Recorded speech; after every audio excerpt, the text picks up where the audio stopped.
Wyomia Tyus. I competed in 2 Olympic Games in 1964 in Tokyo, Japan, and 1968 in Mexico City, winning a total of 3 gold medals.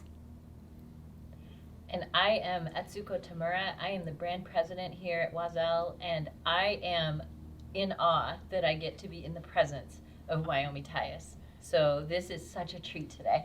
Oh, thank you. Who would you say has just been incredibly influential for you? It could be more than one person too.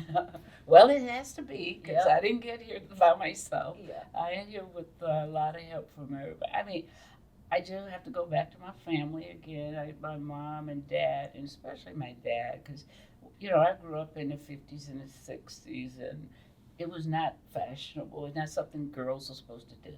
Girls aren't supposed to be good. Girls aren't supposed to beat the boys and all those kind of things. And my dad would always make me feel like he would always say, "Baby, you can do whatever you want."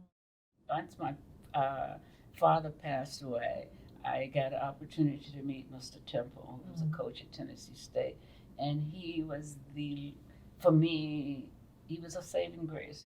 He gave me an opportunity to get an education, which I was never going to get. If my mom could not have sent me to school. And these are just pictures from my day at Tennessee State. Oh, so look at pictures that. of. You know, I really like that story too of your first summer when you went to Tennessee with Mr. Temple.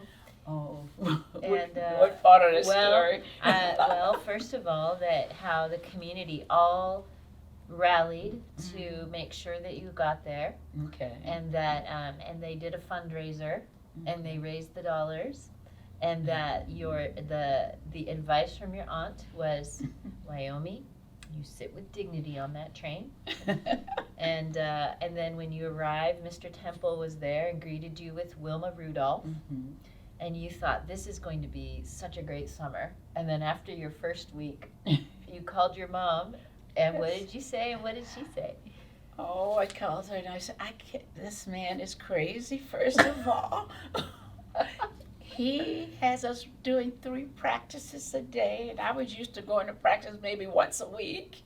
So we would practice at 5 in the morning, we would practice at 9, and we would practice at 1 o'clock.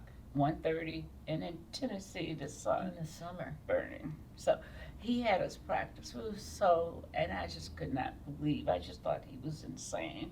And some girls he brought in maybe 25 or 30 girls, and about 5 of them had gone home before the first week was out. And then it was like, God, I'm going home too. I'm tired of this. I said, this is just too much practice. So I practice once a week, and I'm doing okay. So I called my mom and told her, I said, look, I can't stay here any longer. He's too hard. This is too hard for me. I can't do this.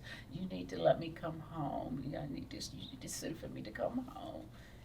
And she says, well, you decided you wanted to go. So you have to finish this summer. You don't have to go back anymore, but you got to finish this summer. And that was the best thing that could have happened to me. Everybody can stay in the fight.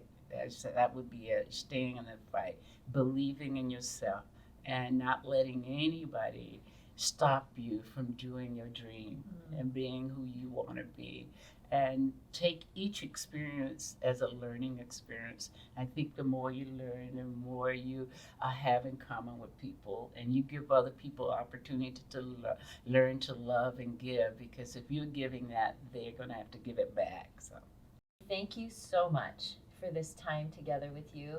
I will remember this always, and I'm going to brag about it to my friends.